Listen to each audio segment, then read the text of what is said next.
Okay, so let's take a quiz over what we've learned today.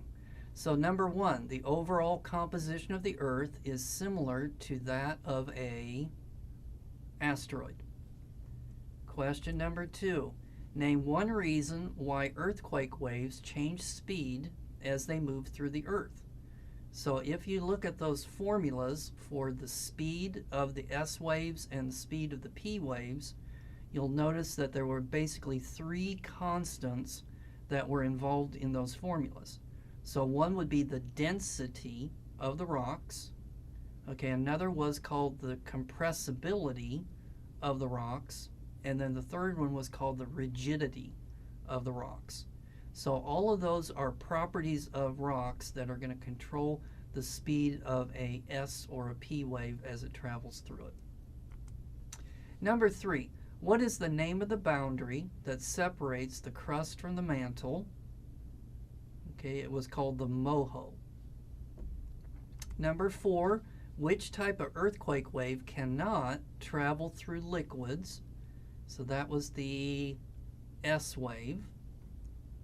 Okay, number five, why is the inner core of the Earth a solid and not a liquid? That's because it's under very high pressures.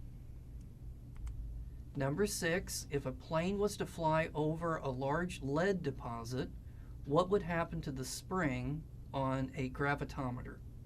So it would be pulled more than usual. So it would be pulled down towards that lead deposit.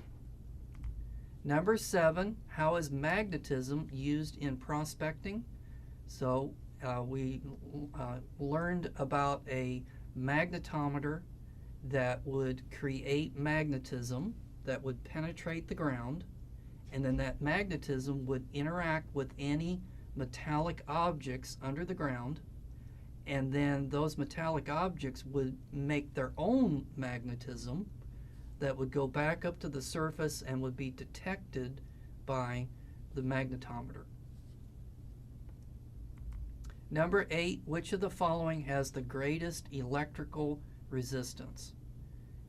And it would be the fractured rocks, because when you break the rocks apart, then you got air pockets in between, and air was the worst conductor. So it had the most amount of resistance. Okay, so that's this lesson for today. And so in our next lesson, we are going to learn about faulting and folding. So I'll see you then.